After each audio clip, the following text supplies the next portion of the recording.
AI startup Sierra striking a new partnership with Minted. Here to tell us more about that is Bret Taylor, the co-founder of Sierra, who also wears a lot of other hats, including chairman of OpenAI's board. He's joining us now to talk about that news at the state of AI, a lot of other stuff. Bret, it's great to see you in person. Great to see you too. Thanks for being here. Well, we'll start with Minted, who I was saying is a company I use my Christmas cards for. I'm sure a lot of people know Minted from that.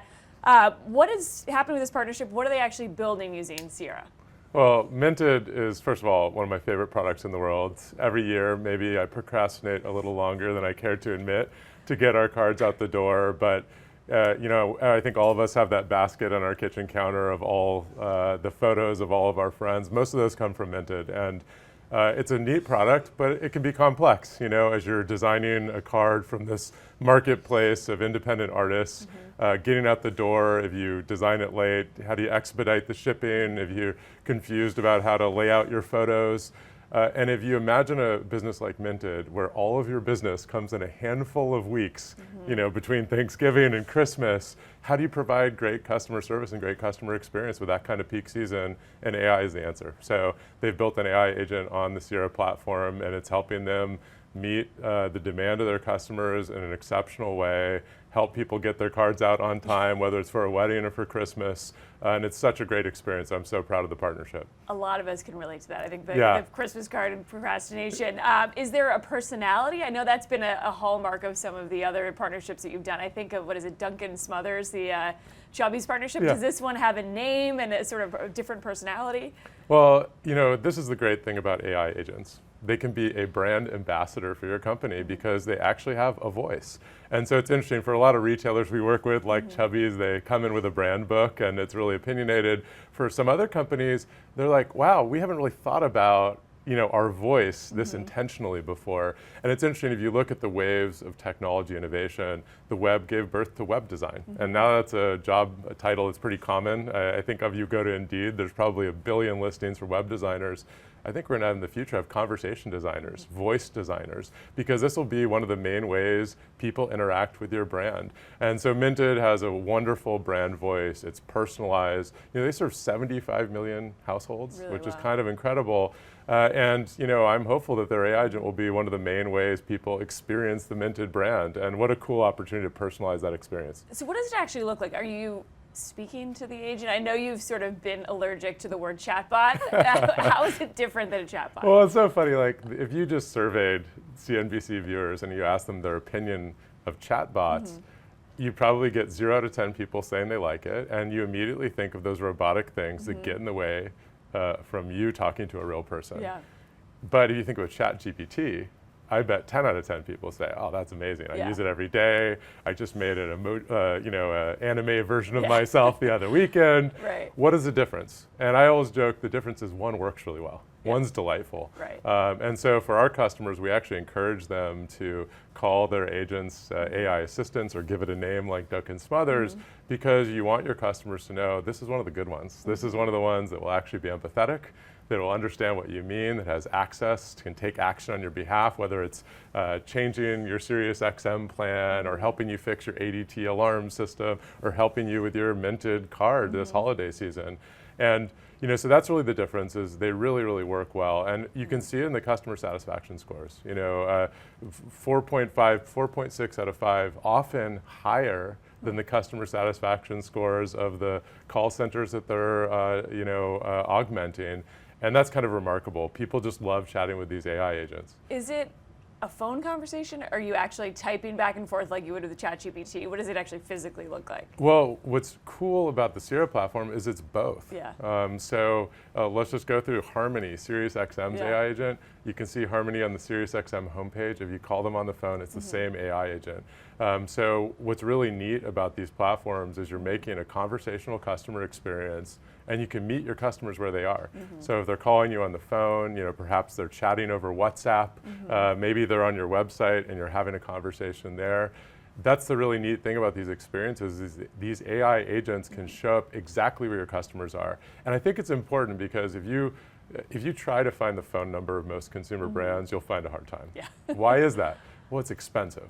It turns out it costs, call it between $10 and $20 to have that phone call. Per call? Yeah, usually, really? just because there's someone's got to answer the phone, right? And that only works if the customer interaction is worth $10 to $20. Right. And how many interactions are actually worth that? And if you have a small question, that's a money-losing event for most consumer brands. Now with AI agents, when you bring down the cost of those interactions by a couple of order of magnitude, now say, yeah, call us, no problem. Yeah. And I think that's the really neat thing about AI. I think a lot of people think about AI as automation. It's taking something expensive and making it cheaper. If you ever talk to a CEO, they're sort of interested in cost savings. They're interested in growth first, though. Yeah. Every CEO in the world is. And the idea that they'll just recoup the cost savings is laughable. Instead, I think now that you've brought down the cost of these personalized interactions by 2 orders of magnitude, how many more conversations can you have with your customers? Are we going to see a Super Bowl ad where someone puts their phone number up and says, call us? That's actually economical now. And it was laughable before. So that's what I'm so excited about. And it's so neat that these agents work in any modality. Chat, voice, we'll probably see video sometime in the future. Maybe you'll be FaceTiming a brand. Really? Okay, wow. You know, and this is the sky's the limit with this technology, and it's such an exciting time for consumer brands. What about the revenue model for Sierra? If it's bringing costs down that significantly, what does it look like on the back end? How are you making money off of each transaction? Well, we have a really unique business model. We're really trying to change the way companies purchase software. We call it outcomes-based. So our customers only pay us when the AI agent autonomously finishes the job. And if the agent can't and it has to escalate to someone, it's free. Really? And it's the whole idea, the neat thing about agents, the word comes from agency. And it essentially means you're affording software some degree of autonomy to make decisions and take action. And our view is that since agents can do a job, you should only pay for a job well done. And what's really neat about that is you don't need to be a CFO to say, wow, we're paying when this actually saves us money. What a really simple and business model. And so we really think it will change the way people think about software. I'm really hopeful that when we engage with our customers, it's really about driving value for them, and we only get value when they get value. That's interesting. That is very unique in terms of the subscription model. The word agent has gotten so much buzz this year. It feels like coming into 2025, it was sort of the AI word of the year. You guys were obviously ahead of this. How is it different than what OpenAI and Anthropic and others are doing? What are you offering that's differentiated? Well, let me just talk about what an agent means, because the web had sites, mobile has apps, AI has agents. And just like not every mobile app is the same, not every agent is the same, so the word's not one thing. I really think about agents kind of in 3 categories. One will be personal agents. These are the agents that will help you schedule a vacation, maybe triage your inbox in the morning, maybe help you schedule a delivery for something you just purchased. Then you'll have agents that sort of do a job at your company. There's some really neat agent companies building software engineering agents, being paralegal agents. And then there's the agents that Sierra works on, which is around customer experience. This is like your .com of your websites. There's lots of websites, but there's one that has your brand at the top. Right. And we help companies build those agents. The one that has your brand at the top, that kind of does everything your customers need, which is pretty broad for most brands. And our view is that by focusing on this one area and doing it exceptionally well, we're not selling technology, we're selling a solution to a problem. And we're really making it easy, even for non-technology teams, to embrace this technology now and really make it accessible and shovel-ready, not require a huge technology investment to do it. To use an analogy to the cloud ecosystem, you have infrastructure as a service. You can lease servers in the cloud from Amazon Web Services and Azure, and you have software as a service, where you can buy a piece of software that just solves a problem for you. We're kind of on the solve a problem for you end of the spectrum. But I think everyone's going to benefit from this investment, because just like the birth of the internet gave birth to cloud computing and this huge industry of different companies serving different parts of that supply chain, you're going to see the same thing in artificial intelligence. Do you worry at all that some of the bigger LLM companies would just copy what you're doing? That there's a possibility that they might say, oh, this is an interesting space, why don't we offer this as well? I think there's always the possibility of more competition in a fast-growing market. I think this market is really, really large, and the idea that infrastructure companies will do everything for all people doesn't really have credibility to me. Going back to my analogy about the cloud market, You have infrastructure players like Azure and Amazon Web Services. Why does the software as a service market exist? Why don't they just do everything? Well, it turns out that deeply understanding customer problems and providing an out-of-the-box solution to those problems, there's really a long tail of intellectual property and nuanced sort of go-to-market tactics to deliver that solution. And I think the same will be true of AI. So, certainly we think about competitors from all angles. I'm an entrepreneur. What's that Andy Grove quote? Only the paranoid survive. But the idea that we're going to be buying all software from a small handful of companies, just doesn't have credibility to me. What are you seeing in terms of enterprise spending? Has there been any sort of pullback from potential customers based on some of the geopolitical turmoil we're seeing right now?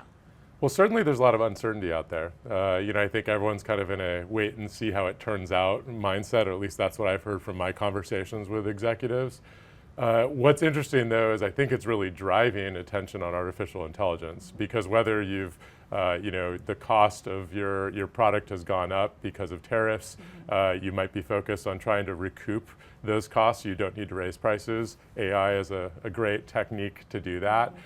Similarly, as you're just thinking broadly about how to find growth in a market that has shifted really dramatically, investing in customer experience with platforms like Sierra is an increased focus. So I think there's uncertainty right now, but I think artificial intelligence, automation, cost savings, I think have actually been elevated in that conversation. So I think it's a really fun time to be in this market. Is AI immune from any IT spending slowdown, do you think? I think AI isn't one thing. It's interesting because if I had to characterize the past 2 years, there's been a lot of excitement just on the models themselves. And you're investing in the infrastructure to train and do inference on these models. You're licensing the models for experiments. The applications market, which Sierra is in, is relatively new. And I think that's really where I see the acceleration in spending, because I think there's this concept you'll hear from a lot of heads of procurement, ROI, return on investment. And it turns out that if you just buy a model and you have to build a solution from scratch, it's expensive. And you have to invest a lot of technology resources for that last mile. When you buy a solution like Sierra, you can just turn it on. And so my hypothesis is actually the AI applications market will really benefit right now from, I'll say, the scrutiny on spending that might come from a period of uncertainty, and that's really why we're focused on this market. It's interesting. It's so different. We also should mention you were at Salesforce for a long time. I think of what Microsoft is doing and Salesforce. A lot of the big tech companies are sort of bundling their AI offerings with other parts of the software business. Is it an advantage to be more specified and more narrow with an AI app, I would think, at this point, if you don't need to worry about the broader IT spending slowdown? I really believe in focus. I think that we're really not trying to be all things for all people, and you know when to call us. Do you want an AI agent to pick up the phone for your customers? Call Sierra. It's pretty simple. And so I really believe in that. And actually, I think that right now, as you think about sort of if there's more scrutiny on spend, I think really focusing on the most valuable use cases has a lot of value. But different companies have different areas of focus. We're a young company. I think we don't have the luxury of doing all things for all people. But I really believe in the market. And I also, right now, there's this interesting ebb and flow from large incumbent technology companies to startups, and who has advantages, who doesn't. As a large company, you have large distribution channels and large relationships. I think right now I'm a huge believer in the startup ecosystem here in the Bay Area, in part because the technology is changing so rapidly. The value of being nimble and responding to the technology changes is so great. I'm just seeing some really compelling startups, not just Sierra. It's just such an exciting time in the Bay Area right now. Are you relieved to not be part of a public company with all of the market volatility? Absolutely. I have so much empathy for every public company CEO. I just think it's challenging in a period of uncertainty, and you always want both your employees and investors to take the long view. But when you open the stocks app every morning and have a heart attack, it's tough. It's been fun to just focus on our customers and focus on building a great company and not have that roller coaster of a public market scorecard every morning. I say that though, but our customers are impacted, and so I try to go into every conversation just with a lot of empathy, just because different people are impacted differently depending on how all of this plays out. And you've sat in that seat. You know what it's like to be on the other side of it. As you think about sort of the global landscape and expanding, has it changed the way you think about potentially being a global company at some point? If we have this more protectionist reality, do you feel like there's as much opportunity to go into Europe, into Asia, and into other markets? Well, it's a weird coincidence you said that, because we actually just opened an office in London, and which is our first office outside the United States, which is a big deal for a young company like ours. This technology can benefit every company in the world. And I think broadly speaking, we're enabling brands to have personalized conversations with their customers at scale. And it's a really, really unique opportunity. And as a consequence, we want to be a global company. And I think you have to be where your customers are. I do think that, whether it's data sovereignty or tariffs, like certainly the market is shifting. But I'm just a first principles person. Is the technology useful to your company? If it is, let's figure out a way to deliver it to you. And there's never been a more, I think, shovel-ready opportunity in AI than building agents for customer experience. And we're gonna make it work no matter how the geopolitical landscape changes. And I'm confident. Actually, just we've had so much early traction in Europe that there's equal excitement on the other side of the pond. And so much is changing so quickly. By the time we publish this, I mean, it could be a totally different tariff dynamic and discussion. On the geopolitical side, AI has been in the center of that discussion as well. Are there certain policies or moves that the White House has done, whether it's chip exports or anything on the policy side, that you would support to say, hey, this is actually going to protect American innovation? What do you think about some of the White House moves and anything that you're especially supportive of? Well, look, I actually think this administration has been really pro-AI. Infrastructure investments, I think, broadly, the administration really wants U.S. AI companies to thrive and win. So I'm really optimistic, and I think it's a really productive relationship. And more than anything else, I just think it's really important that the U.S. lead on this technology. I think we are a free country with democratic values, and this technology will have a big impact in the world, and I want companies that have those democratic values to be developing it. So I'm really optimistic about the future of AI in the United States. We haven't talked to you, I don't think, since DeepSeek. I guess looking back on that, it feels like a long time ago. This was only a couple months ago. What is the lasting impact, and what's your take on the AI landscape post-DeepSeek? Did it have any of the lasting changes that we saw in sort of the knee-jerk first week reaction? I actually, big picture, I think it just represents this broad trend, which is AI is getting better and cheaper at the same time in dramatically fast pace.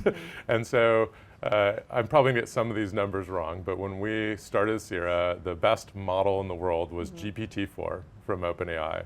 And it cost, I think, $60 per million output tokens. Just whether or not you know what million output tokens means, $60 for that unit. Yeah.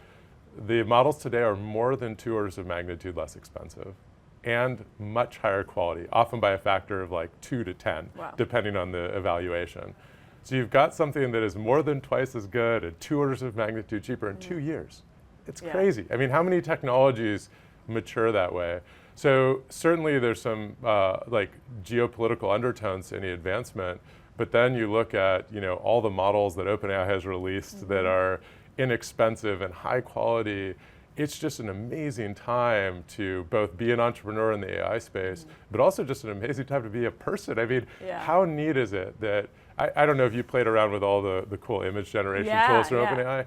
Can you imagine someone showing that to you 3 years ago? No. You wouldn't believe it. And now you can make a action figure version of yourself by asking for it, in a prompt. I always came from a generation where I would edit movies by connecting 2 VCRs together. I don't know, you press play on one, record on the other. This is what I had to do to become Orson Welles as a 10-year-old.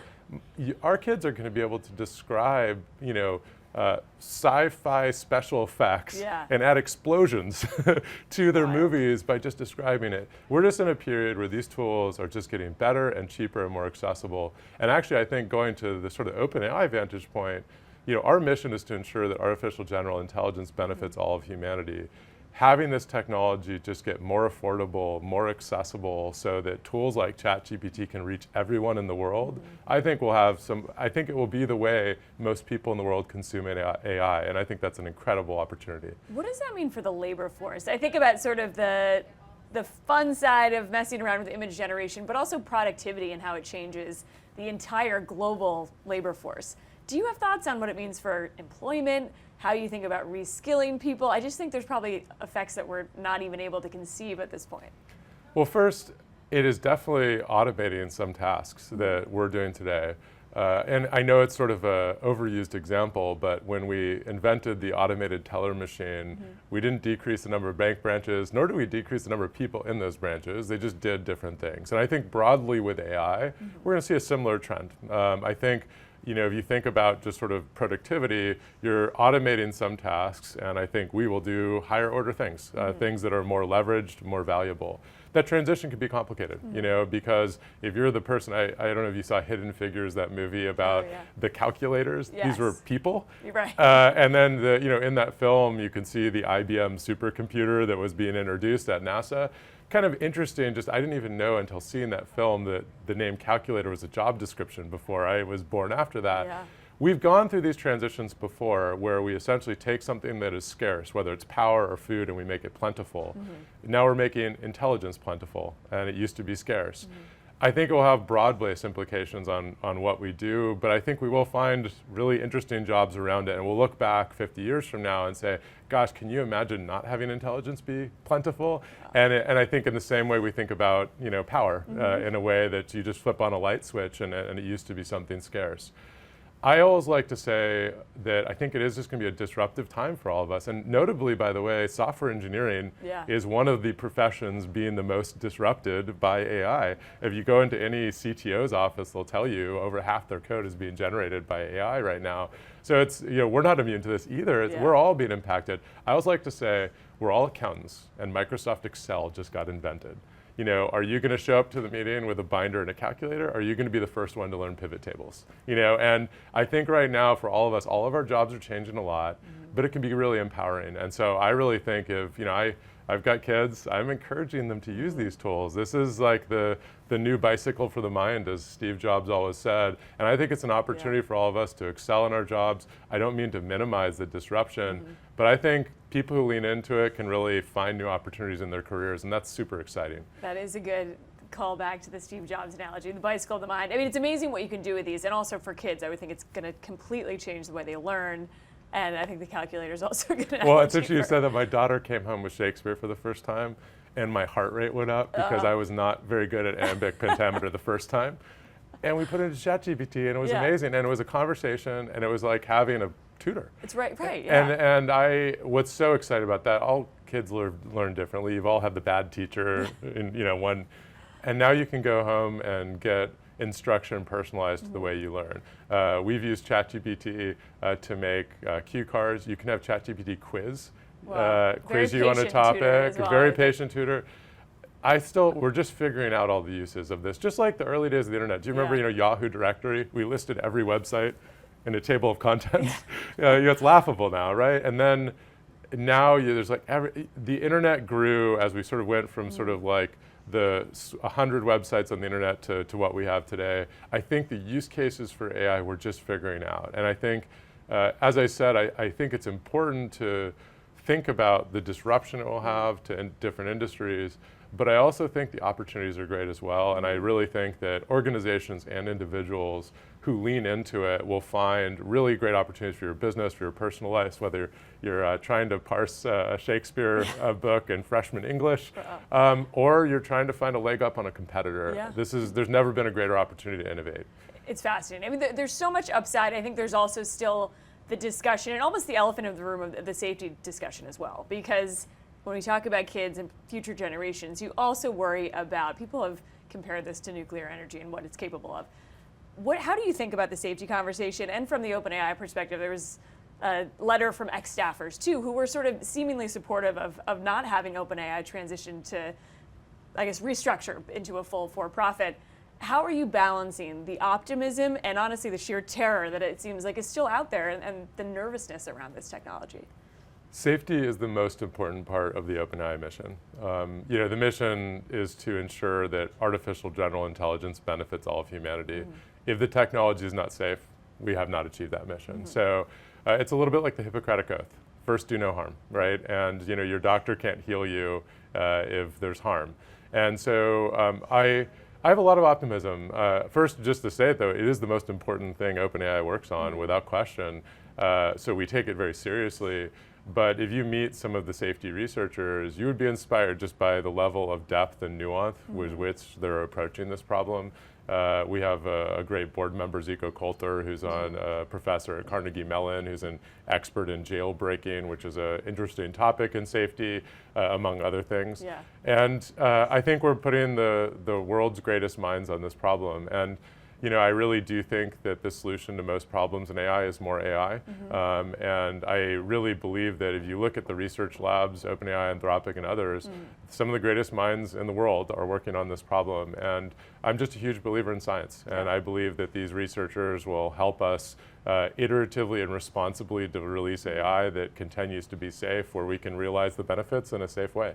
And the public is putting a lot of trust in private companies as part of this. Is there anything the White House can do or that governments should be doing to make sure that every actor is a good actor, at least for what they can control in the US, that everybody is following that Hippocratic oath, as you put it?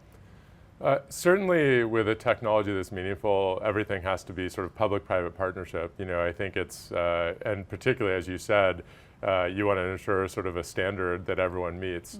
I think the main thing is ensuring that anything that in the sort of the realm of regulation looks towards the future. The technology is changing really rapidly, and so there's just a real risk that you end up looking at maybe too narrow of a horizon and making regulation that actually either slows down in a negative way the positive progress in AI, or is something that just doesn't apply to the future versions of the technology. So I think it's an important conversation. I also think it's great that OpenAI is a mission-driven organization because it really aligns our interests with the interests of safety globally. I would think that's a hard job, especially if you think about how long it takes a bill to get through Congress and how quickly AI is changing. I would think that's a nearly impossible task to design something that's relevant even a year from now. It's moving so quickly. It is. The technology is just changing so rapidly. I read an article recently about a regulation that mentioned fax machines. At some point, I can't remember what it was, and I think there is just a real risk that the problems that we foresee today may not be the problems. I think of that book, The Anxious Generation, about the impact of smartphones. If you go back to the Steve Jobs introducing the iPhone, how many people thought about that? Yeah. So, I think it's important that we really let the technology play out a little bit, really see its applications in the industry. Obviously, you want to have good guardrails of safety, but I think we have to go in with some humility. The first order effects are probably not obvious, let alone the second order effects. And that's what I meant about a partnership. I think we need to let innovators innovate. I think we need to let builders build. That doesn't mean these aren't important conversations, but I think there's a certain arrogance to presume that we understand all the impacts of this technology right now. I certainly don't, and I'm in the middle of it. I wonder if there's lessons too from the social media era. You obviously spent a lot of time at Google, you were at Facebook, you were at Twitter. Are there things that you wish you'd done differently, thinking about the Jonathan Haidt book and that reality that it was hard to see in the moment, but looking back, a lot of it feels obvious. How are you thinking about it now? Yeah, it's a great question. I think technology's changed by sort of how they're used and who uses them, which is an obvious thing to say. But when I started at Facebook, it was only used by college students. Right. And so once you've connected the whole world on a platform, the problems change from, sharing your class schedule to something much greater than that. So, certainly I've reflected a lot on it, no doubt about it. But I'm not sure that we could have had the foresight in a lot of ways when you have people sharing their class schedule and setting up parties. You have to pull the thread pretty far to get to where Meta is today. So, I do think technologies, are not inherently good or bad. It's how they're applied. I think it's unreasonable for technology company, let alone society, to predict, the second order effects, let alone third order effects of all these technologies. And it's just important when, society observes issues with the technology is coming to act on that, and are a responsible party and sort of acting on them. And I think that's interesting, like, whether it's the smartphone, and I think screen addiction, or whether it's social media, or it's AI. Technology companies need to be a part of the solution to these problems. But I also don't think that means that people should foresee 10 years into the future what I don't think anyone could have foreseen. And it just means that you have to be an active, responsible participant in how technology is developed. And sort of reacting in the moment when you do see nefarious effects and things that you can control. Because you're right, I think at the moment, you couldn't have seen 10 years down the road. Yeah, or at least I wasn't smart enough to, and I didn't met anyone smart enough Yeah. to. And yeah, just you need to be active and responsible, Right. and I think, I know a lot of these leaders in technology, and I deeply respect them, and I think people want to have a positive impact on the world. It's complicated, but I really feel a lot of optimism about the future. What about Elon? Elon Musk has been sort of flying the flag of AI safety. He was obviously an early co-founder. There's been a lot of back and forth on sort of the restructuring of OpenAI and his attempts to block it. Did you take his bid seriously when he said he wanted to buy that nonprofit arm? And what's your expectation going forward that OpenAI can accomplish that goal of becoming a full for-profit? Oh, look, I'm focused on one thing, which is ensuring that OpenAI can achieve its mission. So as we think about the future structure of OpenAI, it's always just through that lens. How can we build AGI and ensure that it benefits humanity? And just to state something, the not-for-profit's not going away. I think there's been a lot of conversations about that implied that, and that's just not true. So can't really comment on a lot of the specifics, but the not-for-profit's not going away, and it's really all about that mission, and that's our exclusive focus as fiduciaries on the board. It's been a lot of noise back and forth on Twitter. Yeah. So I didn't ask you about sort of what is under Sierra. We talked a lot about these different models. You've described it, I think, as a constellation of models. Tell us kind of how it works under the hood, who is actually behind the scenes. I know you also have your own proprietary models, is that right? Yeah, that's right. And I would say actually, when I talked about the AI market, where you have people building models and then you have AI applications, I would say the way we built it is probably typical of an AI applications company, which is we use a lot of different models under the hood. We'll use some off the shelf. Every time OpenAI releases a new model, our engineers are first in line to try it out. We will fine-tune models as well, and what that means is you take a foundation model that's been trained on most of human knowledge and you fine-tune it to do a specific task. And then we'll build some of our own models as well. It turns out when you answer lots of phone calls, detecting, if you have a TV on in the background, making sure that you don't interpret that as the person talking, turns out it's pretty hard. Wow, These long tail of just really cool, hard problems, and that's why our customers work with us, is we can handle TVs being on in the background, and so under the hood, if you actually, chat with one of our agents, you're setting up your Sonos speaker. On any given one of the messages you type or say, we'll probably access 4 to 8 different models to decide what to do. And what's really neat about these models is they don't just generate, but they can actually reason. We use a lot of reasoning under the hood to actually think about what to do. The funniest thing is this model, we call it the supervisor. If the underlying model makes a decision, the supervisor will look at it and critique it and send it back with notes occasionally. So there's like this corporate hierarchy within the models? It's like proofreading an email. It turns out that if you have AI actually double check its work, you can actually really improve its effectiveness. So we're always reading the latest and greatest research papers, ensuring that the Sierra platform always has the best practices in this world. And we can really use these models off the shelf. And if you think about it from, I'll say, an engineering and business standpoint, there's so many different models available now. You can really choose price, performance, quality, what's right for the task. And if you imagine a transaction system in financial services that's doing billions of transactions today, you probably care about cost and performance a lot. You're probably willing to take a small hit on quality. If you're making a really complex decision, maybe in an insurance claims processing use case, you probably care about the quality of the decision more than whether it takes 1 second or 10 seconds, right? And so what's really neat now in this AI industry is these models are pieces of infrastructure that engineers are building on top of, and they can bring out different tools for the right job. And that's why it's such an exciting time. If you go back to ancient history of 4 years ago, if you wanted AI, you had to staff up a data science team, collect proprietary data, train it, and then ironically, the model would be pretty mediocre, maybe good at 1 or 2 things. Now you can start with a foundation model off the shelf that has most of human knowledge, fine-tune it to different tasks, and can take an afternoon's worth of work and be 100 times higher quality than what you could have done 4 years ago. It's just a remarkable time in the industry. What do you make of the commodity argument, that these are starting to look the same? Will they ever become commodities? I think the most intelligent models will always be extremely differentiated. This is why the world uses ChatGPT, because the experience of doing so is just higher quality. I think there is a lot of other models where, what is the value of the fifth highest quality foundation model? And it's questionable. I heard one investor say these are the fastest depreciating assets of all time. The way I see it out is I think given the cost of training these models and given, how quickly different model trainers sort of catch up to others, I think it will lead to some consolidation. Going back to my analogies, if you look at the cloud infrastructure market, you saw a lot of consolidation, and there's a handful now of companies. If you want to lease a server in the cloud, there's only a few companies you'll select from.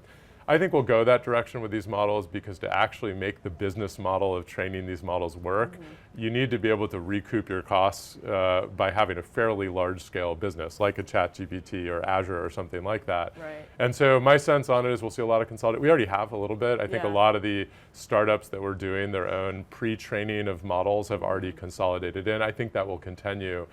But just look at the growth of ChatGPT. I think it turns out that being the best matters, and people, I think, are discerning, so I really think that it's a great business to be in. But it's worth the investment to be the best. Like, investors will recoup that. You think about the amount of money that's going into maintaining that lead, it's going to be worth it in the end? Well, from the OpenAI vantage point, we're a mission-driven company. So our mission is to create AGI and ensure that it benefits humanity. So that's our goal. And I think it turns out to be a great business as well. But the lens through which we judge our progress is the mission. And that's really how we think about the future of the organization. An expensive mission at the same time. But think of the value it unlocks. Whether it's building, just look at all the applications already, customer experience, software engineering, legal. I think this will unlock more economic value than any technology in history. On the agent discussion too, I'm thinking about Apple with Siri and Amazon with Alexa. Those were sort of the OG agents. Why have they seemingly not kept up at the pace of others? You never count out those companies. They're gonna, every new iPhone, I'm the first in line to get it as well. And so, I'm confident that on our smartphones we'll see amazing experiences in the future. I'm really excited for Apple Intelligence. So I like to look at these things sort of at a broader time horizon. The interesting thing about it is Siri, as you said, was one of the first natural language interfaces to available on your smartphone. The technology just shifted a lot, so you've got to kind of rethink a technology strategy. But I'm excited. Like it'll happen. It's like here in Silicon Valley, everyone's sort of keeping score of how fast people are moving. I'm like, I don't do that. I at the end of the day, this is one of the best devices in the world. Everyone will figure it out. The interesting thing about it, though, is I just think the way we interact with devices is just going to change a lot. We went from punch cards to mice and keyboards. With a green screen terminal to a graphical user interface. Then with the birth of the smartphone, there's a BlackBerry blip in there as well. And then went to smartphones, and now we spend a lot of our days staring at a glowing rectangle and typing on a touchscreen. Now software can actually understand what we're saying. And it's not like getting the weather or whatever you got from your Alexa. It's truly conversational. I wonder in 5 years, how much time will we spend tapping on a screen versus talking? That's an interesting thing. There's obviously like brain-computer interfaces, all these things. We're in this new era, and actually, I hope we get over the point where we're not all staring at our screens all the time. You go on the BART train, and it's like literally 100% of people staring at the screen. So as cool as these devices are, if you look at sci-fi movies, the most ergonomic way to interact with software is having a conversation. And now we've unlocked that potential. So I think it's exciting because we've gone through the smartphone era and it's defined, this generation of consumer technology. are we at the point where new devices can exist that are conversational first?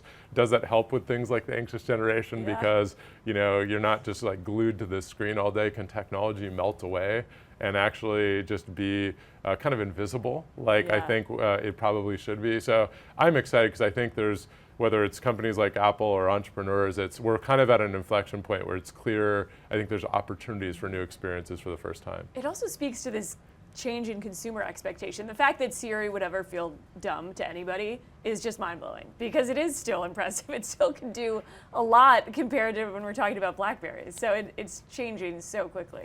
Well, that's the interesting thing, is any technology created 3 years ago or more, it's like a horse and carriage versus a flying car. And that's the awkward thing. And this is why you have to have like a strong constitution to be in the tech industry, because your advantage one day can end up antiquated the next, and especially now just with the pace of change in AI. And I think that's why it's, when I talk about why AI applications companies like Sierra are so valuable, to actually be able to absorb that complexity on behalf of our customers is a lot of the value we provide. You don't want to have to, every time a new model comes out, text your CIO and say, are we on that one? And I think, this is, I think, at the end of the day, why sort of how the AI applications industry will play out is companies that can really navigate the complexity of this rapidly changing market, package it up as a solution so companies can get the value from AI without having to be a daily expert on all the new models coming out. It's truly day to day. Well, I look forward to chatting the holiday season when I'm chatting with AI agent at Minted, because a lot of us, I'm sure, will be scrambling. That's interesting. I didn't realize about the concentration of their business. It's probably all of December, and I know they do a lot of other stuff, but I'm sure I will be using that agent at some point. Bret, it's great to have you. Thanks for talking about this wide range of topics. It's always great to get your take on it. Thanks for having me.